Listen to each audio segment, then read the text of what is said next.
Welcome to the WUG, guys. The WUG Podcast is about that feeling you get in business and life where you have no fear, no doubt, you can't fail. Welcome, guys, to the WUG Podcast. What's up, guys? Welcome to the WUG Podcast, episode 3. I'm all about gratitude, and today we have Sean Flynn, CEO of Miami FC. And why is this important to me? Because I've been a fan of Miami FC since they started. You'll see in the background, I got more merch probably than they do in their own store. I've followed them the whole time. I've had the pleasure of working with them. And I just want to say thank you, Sean, for joining us today. Thanks for having me, man. Well, you got to show the most important. Oh, no. Come on, man. All right. That's why you've got logos everywhere. All right, we're going to go into that right now. All right, guys. So I have one tattoo on my entire body. And that one tattoo is the Miami FC logo. I hope that gets into the shot. Yeah, let me tell you, I was a little bit nervous about that, and I'll tell you what, it hurt like hell. So, but at the same time, it showed commitment. It showed everything that this organization is about. So, Sean, thank you for being on, man, and I can't wait to dig in and hear more about your future with Miami FC, what you've been through, because I know you guys been through a lot, and then again, what this whole thing is about, which is the WUG. Yeah, man, I appreciate it. Thanks for inviting me. It's exciting. I've been watching. I've seen the first two. I'm looking forward to doing this, and looking forward to watching the rest. So, congratulations on this project. I think it's pretty cool. I love it. Yeah. I love it. It's fun. It's a lot of fun. Okay, so I want to start with how we met. I always like to start with how we met. So I reached out to Sean on Facebook Messenger, and I don't remember the pitch I gave you. It was probably something along the lines of, I love your project, I love your everything, you're a handsome man, whatever it took, but to get a meeting with you. And you responded and you gave me one. Yeah, no, that's right. I think there may have been some interaction before that at some point, because, I mean, you know this, and hopefully some of the folks watching, and if they don't, I was with the Marlins for 13 years before, and so there may have been a kind of a peripheral connection at some point, but the soccer thing really kind of sold it home, because once you sent that, now I'm into your Facebook, and I can see what you're all about, who's connected to you, like your brothers, what they're all about, and all of a sudden, wait a minute, these are real soccer fans. I mean, these are people who get the sport, soccer aficionados, people who love it and want to see it work and want to see it work here in Miami for their hometown. So, you know, once I picked up on that, it was like, well, you got to chat with these people. I mean, there's somebody that's going to bring some value or some ideas or something fresh or something that can help. Always leave the door open. And that was it. This guy looks like he could help somehow. Let's bring him in and have a conversation. I mean, that was key. And that was like a huge mistake on your part, wasn't it? No, not at all, man. I mean, once you came in, what I thought would happen happened times 10. I mean, the passion that you showed, and specifically, I mean, about the sport, it's, you know, there's a lot of agencies that do a lot of things, and everybody can tell a different story. Some are good, some are bad, some succeed, some don't. You try a lot of things, but if somebody truly is passionate about what you have and your product, there's a good fit there. At least you know that they're in and they're committed, and it's not just, hey, listen, we're selling a can of corn that you can put on the shelf at the store. It's something that they're really vested in and really want to kill, and that was really important. So that came through immediately. I got to tell you that. Awesome. And in episode 2, I bashed the shit out of back on Miami MLS, and I know you can't say anything about it, but you know, I've been consistent in that for like 4 years. I guess really what I want to go into is the fact that Miami FC, and I'm going to go totally fanboy here, and I don't give a shit what you guys think, is the only fucking team, and I get to say fuck, by the way, that has actually put people in stands in a real stadium with real passion, with real everything, and you know, Sean and his team have been a huge part of that. So let's talk about the WUG, which is what this podcast is about. The WUG is, you know, that feeling of fearlessness. You know, you can't fail. Everything you're doing is just going to be on fire. So how has that zone, that tunnel vision, that feeling of success helped you guys have the success that you guys have had? Because now we have trophies, all right? Yeah. Listen, Miami's a tough place to do business in general, and specifically in sports and entertainment. And we're a sports and entertainment property because we're not just a soccer team. I think we're a sports and entertainment property. We offer an option for people to come out and spend some time and have a night of fun, or watch or listen or whatever. So when you're dealing with that, you've got to hustle every day. It's all about hustling. You've got to have an energy and a passion and a focus that this isn't going to fail, because there's a lot of reasons that it will fail. There's a lot of ways that it can fail, and you've got to overcome each and every one of those on a daily basis. So anybody involved in the project, from the front office staff to folks that we work with, agencies, things like that, third parties, technical and coaching staff, the players, you've got to have a central focus. This is going to win. We believe in this product. I believe, and I know you believe this, that soccer, football, whatever you want to call it, is the number one sport in South Florida. When you collectively put it all together, when I say collectively, I'm talking about fans of South American teams, Central American teams, European teams, both club and country, folks that have moved here from other places, which the majority of us have, whether it's other parts of the United States or other parts of the world. When you put that collective body together, that's the greatest sport in South Florida. There's no doubt about it. Once you tap into that, you've got it figured out. Nobody has ever done that successfully. There's been a litany of teams that have come and gone throughout South Florida over the decades. I've lived here for 20 years, with a couple of years in between not here. You were born and raised here. You've seen them all come in from whatever league, come and go, fail, last for a couple of years, limited success, no success. A lot of that is because of the market, because of the product they're offering, because of the front office, the way it was built, because of the ownership group, because of the league. So when you come in, and momentum, right? Momentum is huge. It's critical. You've got timing is everything, right. But you have to have the resolve to make it work. And the reason I was attracted to this project in Miami FC is because of the resolve of our owner, Ricardo Silva. He sees this as a long-term investment. And he's proven that. And it's not just, listen, he's losing money. We're putting in a lot of resources and not getting a return on it today. But the vision is, at some point, things are going to turn around. Now, when I say from an investment standpoint, the return isn't there. Right. We're seeing success on the field and off the field. Right. But if you're looking at that from a straight, listen, I need my return. I need my dollars back to me in 1 year. Right. I need to break even or better. It's not happening. Right. It's not happening anywhere in the sport anyway, by the way, in the United States, with the exception of a couple different success. Atlanta is killing it. And I got to go back to it. There's a lot about business that is difficult. And I've watched you go through it. You've watched me go through it. I want to talk about the WUG, which is that zone, right? I want to know how a guy like you, who is always so calm in a shitstorm, because I've been there with you, like, in tropical, it felt like a tropical storm, right? Well, it was a tropical storm. It really was. We pretty much had 15,000 people coming into the stadium. Like, we were going to blow that place out, but the rain came in, and I'm losing my mind, and I'm just the agency. And you're just standing there, and you're like, we'll get them next time, man. So a guy like you who's so calm, so collected, so polished, do you ever get in that zone? That jacked zone of, I can't fail, I'm fearless, Yeah, I mean, going into this project is that zone. So when you look back of the history we talked about of soccer, to come into a project like this, and there's many safer bets I could have played, right? Right. But this was the one I wanted. I'm a soccer guy by heart. Yeah. I grew up playing the sport. I played collegiately. We know that. So for me coming into this, and this, my favorite market in the country, Miami, and my favorite sport in the world, soccer or football, to bring those together, the WUG, the zone is from day one. You have to have it. And although it doesn't show externally, I may look calm and collected. My mind is going. It never shows constantly. with you, brother. It's just constant.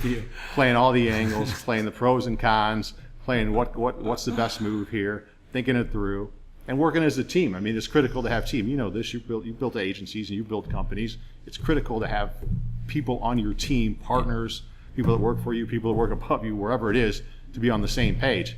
And when you put that team together, you've got to find folks that think the same way, that have a belief that you have, and are ready to work and kill it and go down the same path. So when things like that come up, like, okay, we've already thought about this as a possibility. Right. We put plans in place. Right. for alternatives A, B, C, D, and sometimes down to W and Z. So you've got to just sit back, and as you know, when you're in the leadership role, you can't lose your mind. You've got to show that this is stable. We've got this under control. Everybody should know what they need to do. If they don't, bring it up right now, and we're going to find a solution and then move forward. So when those things happen, just a lot of it's preparation. But this WUG, this zone, is happening the whole time. It's like I honestly believe you live in like the WUG zone, like at like 60%. Like you just have it at like at a really a calm level, which is, you know, what people look for in a CEO. However, I'm going to test you a little bit. Atlanta United versus Miami FC. All right? Yeah. All right. Poku scores a game winner in extra time. Incredible. What was that feeling for you? I have two questions. What was that feeling for you first? Oh, it was incredible. I mean, it was, those are the moments in sport that you're involved for. Either whether you work in it or you're a fan, those magical moments happen, and that's just. Did you feel like you couldn't lose after that? Like, felt you're never going to be invincible. And again, I never get too high or never get too low, ever, because you can't. Because the next day something may happen that will put you back. I'm the complete opposite of you, brother. So, I get it. That's great. That's why it takes all kinds, right? But a moment like that, the euphoria was just instant, and it was like, all right, let's go kill the next team. I get it. Question number 2. When I jumped the rail and jumped on the team and was the only guy who rushed the field, what was your first thought? Yeah, I was like, oh, Jesus. Dude, come on. But, you know, and I'm like, well, that's the guy in me that will never jump the rail. I'll be the one celebrating. But so you're kind of acting out what's kind of inside of me that I wouldn't do. I love that. So it's inside of you, but you won't do it externally because you have way more control than I do. Maybe control. Number 2, I sent you a text the next day. Can I share that? I remember it. Yeah. I can share it? Yeah. All right. My text the next day was, am I fired or am I promoted? Right. Right. Do you remember that? Yeah. Vaguely. What was your first thought? Promoted. I love it. Yeah. And you know what? That I think it's so interesting because what this podcast is about is successful people in business and in life who have something about them that gets them in a zone that allows them to excel beyond what other people can do. Right. So the fact that you and I are completely different. I go up, down, left, right, straight, whatever. I jump fences and am the only one who rushes the field and end up in the Miami Herald or whatever. It was a great shot, by the way. If you saw it, it was a good shot. And you are a guy who will stay calm when 15,000 people are ready to get into the stadium and there's a fucking rainstorm and we're screwed for the night. Yeah. And you stay completely calm. Yeah. Yeah. Yeah, well, you've got to. I mean, especially, again, I reference this industry, which is the reason I love it because of these highs and lows. But at the same time, you've got to learn how to live within those highs and lows. And you can't get too high and can't get too low because it changes every day. So if you're working with a sports team, it comes and goes. Unless, you win every year like Patriots or somebody here. I mean, I disagree. Just because you and I have different personalities. Like I go all the way up, all the way down, all the way up, all the way down. We talked about it in episode 1. It's why I was very interested to have you on this podcast because I know you're very level-headed. You cruise at 30,000 feet. You make very solid decisions. You make very little mistakes. So one of the things I was curious about is with all the ups and downs that the team has had, how has that affected you as far as motivation? I look for challenges. So another reason I was attracted to this, I mean, I'm always looking for a challenge. I'm not one to kind of sit and just steer a boat that's on smooth sailing on autopilot. That's not me. So, looking for these projects that have, things you need to overcome. So the ups and downs, and we're in a unique situation. It's not an up or down, ups and downs created by us per se as the team. It's created by our issues with the league, and we can get into that later. But those are kind of outside of our control. So I've got to manage this with our team, with our ownership group, with our other partners in our league that has come and gone, on how we get through this process. We had 2 great years. The inaugural year in 2016 started slowly. I came in about halfway through. We started to make some changes, and again, our ownership group put more resources, the right resources. And by the end of 2016, we were on the right path. 2017, we were smoking, both on and off the field. And then after the 2017 season, leading into this 2018 season, the league suspends operations because of a lawsuit with the United States Soccer Federation. So now you're like, oh, well, that's not great. What are we going to do? We've got a team, we've got a front office staff. You guys have not had a regular off season the entire time you've been active. No, which is crazy. It's tough to do. Which is, by the way, huge shout out to Matt Britton, who's your VP of marketing, for keeping his head together every offseason. Like I said, the team. Yeah, Matt's a critical part of that. Everybody, his staff, Ruben Cabrera, who's now our sales, Darren McCartney, who's oversees our operations, and all the folks on the staff. To ride this roller coaster, it's not easy. And a lot of people jumped off. I mean, the staff doesn't look anything like it did before. A lot of attrition. People just moved on because they wanted something different or safer or without the kind of uncertainty that faces us every day. But again, we're in this for the long haul. We see the upside. We see where this is going potentially, and And you have an owner who sticks with it. He's in. He's in. That's what has, I believe that's what has shocked me the most, because I'm born and raised in Miami. I've seen these professional teams come and go, and I think what hooked me and made me, just 100% in on your guys' team, and I think you can probably, verify that I was 100% in. Yeah. There's no doubt. Yeah. I was driving 100%. Down day 26, and then all of a sudden my kids were on a billboard. Yeah. That was awesome. Yeah, I don't think we asked for clearance. We just kind of did that. But they can have clearance no matter what. It was awesome. Accept use of the ticket, copy on the back that states that your likeness. It was so cool to see them on a billboard for Miami FC. Great. I mean, listen, the kids are cute kids. And they're great models. They're awesome, and they love the sport too. They're awesome. All right, I gotta jack this up. We gotta get. Sorry, Carmela. Damn, I was banging on the table again. So we gotta jack this up. I want to know how fucking hard it is to run an organization like this. Give me the hardest thing that you deal with every day. Well, currently is where we're going to play next year, which is not a normal problem, but that's the hardest thing right now is we don't know what league we're going to play in. Right. We didn't know what league we were going to play in coming into this year. Right. And we found a home at the NPSL level, which is a great kind of semi-pro league. We won the national championship.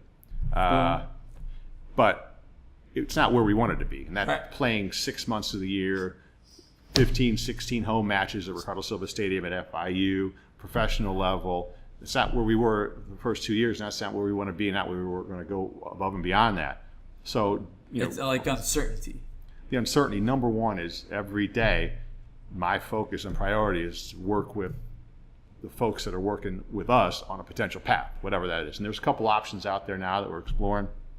Hopefully we'll have the resolution by October-ish of this year, 2018, so we can plan on 2019. But, from sitting down with our coach and figuring out what do we do with our roster. Right. Because right now we have 2 players under contract for the rest of the year. So coming off a team that's been successful. So those guys, we want them, we can't hold them hostage. We need their young professional athletes. They need to go play. So a lot of them have scattered and are playing in other leagues right now.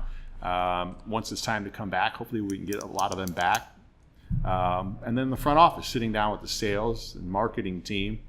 And how do we plan our business for 2019? We don't know our league. We don't know our schedule. We don't know our opponents. We don't know the number of games. Man, you guys live in a world that is very difficult. It's not great. It's not great. So that today, that's a major problem. That's a pretty big problem. Right. So that's today. Okay. Number 2, David Beckham. Right.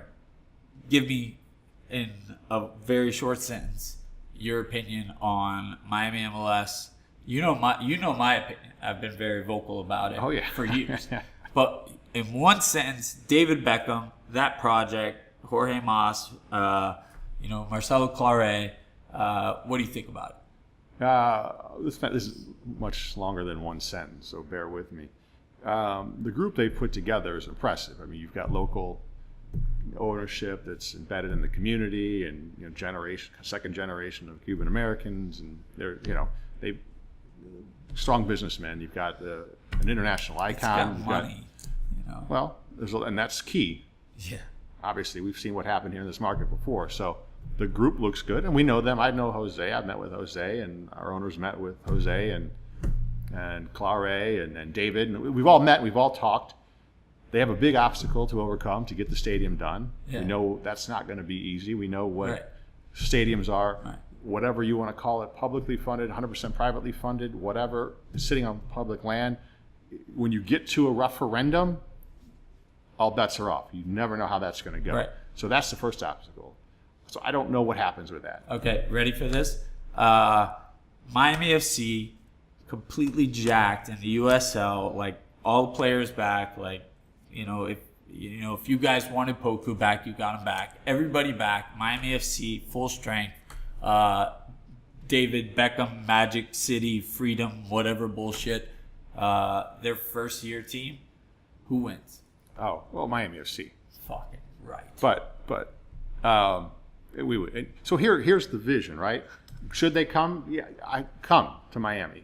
Again, I go back to my point. Miami's the number one market in this country for soccer, and soccer is the number one sport in this market, I believe. And Miami is a cosmopolitan global city, right? Which most global cosmopolitan cities have multiple professional football teams, soccer teams that operate at a very successful level at all divisions. Miami should be that market. Not only is there room for MLS, us, Miami United, who beat us in the Open Cup this year, and teams up and down the East Coast, Southeast Coast of Florida. I think they should all have homes. Game I've ever seen, by the way. It wasn't great for us. I can tell you that. It wasn't a good performance. No, but it was not. So when you build that, Miami should look like the rest of the world. The problem is the United States soccer doesn't look like the rest of the world. The United States soccer is not built like soccer should be, with promotion and relegation, an open system, independent clubs. That's the problem. So once that gets fixed, and it will, then those conversations, what happens on the field, are the most important conversations. Right now, the only place that we could play Miami whatever they call themselves, is in an Open Cup or a friendly. I don't know if they play us in a friendly. We'd love to. That's up to them. Ideally, we get in the same bracket in an Open Cup, and we compete in an Open Cup. But until the proper system of promotion and relegation is set up, and we have the ability to be promoted or relegated, then the competition becomes the most important thing. And that's where I believe the United States is floundering. And that's why the United States men's national team doesn't make the World Cup. That's why when you look Which became one of the most interesting World Cups people have seen in 30 or 40 years. Right. And it would have been set up perfectly for the United States. I think everybody with a rational mind understands that promotion relegation is needed here in the United States. If you don't, you're kind of just, there has to be some kind of leverage against you. That has to be, there's no other reason. It doesn't make sense. And there was a quote, Infantino's the president of FIFA, was at the White House last week. Right. Whatever it was, the end of August in 2018. Right. He had an interview with the Washington Post and Sports Illustrated after that. And he basically said, FIFA should happen. It's holding the United States soccer back. The United States soccer is probably 20th or 22nd in the world. I'm talking about club, league ranking. Right. And he said once they need to have promotion relegation to move forward. You have to have promotion relegation to move forward. He said he wouldn't force it. He should force it. And we're trying to make that happen through the Court of Arbitration for Sport, because it should happen, because it's in the rules. But he said it needs to happen. And he also, at the end of it, he said, but I'm very, once my mind's set on something, I don't let go. But the more soccer, the better. We should have multiple professional teams here in Miami, so you can wear your teal and whatever pink or whatever the other club is wearing, and you should have your supporters groups, and we should be playing in promotion relegation and meaningful matches with cup plays and all of that. That's where we need to be. Yeah, I agree. So, okay, so I just got the 5-minute mark from Camilla. 5 minutes? That was fast. All right, so I'm going to ask you a question. Will you yell into the microphone? Will I yell into the microphone? I've never seen you yell or get excited above like a certain aspect. So will you yell into the microphone for the guy who tattooed your team logo on? Yeah, what do you want me to yell? Just, I don't give a shit. Just yell something. I got, vamos. Vamos Miami. Okay. Vamos Miami! Do you guys see that? That is, I think I'm the only person in the world that's ever got that guy to there's yell. a couple of others that we don't need to get into that.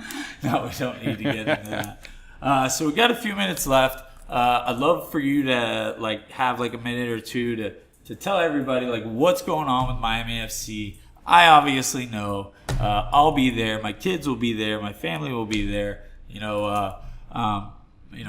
Let's hear it. Yeah, I mean, listen, we talked about it a little bit, but we're going to find a home for next season. We're going to find a home that we're going to be here for the long term. We'll be back at Ricardo Silva Stadium at FIU, hopefully filling it up with 10 or 15,000 on a night. We'll be very competitive. We're going to continue our goal right now is to play in the Open Cup and those type of things and show that we can beat 2 MLS teams and more, whoever we put in front of us. God, those were fucking great nights, weren't they? Unbelievable. We need to get back to that. Fucking great nights, man. So, listen, once that plan is set, we'll have some announcements. Hopefully it's soon. The sooner the better for all of us involved. But we're looking to get back on the field and we continue that path and be prepared for when the sport changes. Right. And that's why we're all still involved, and that's why Ricardo's still involved.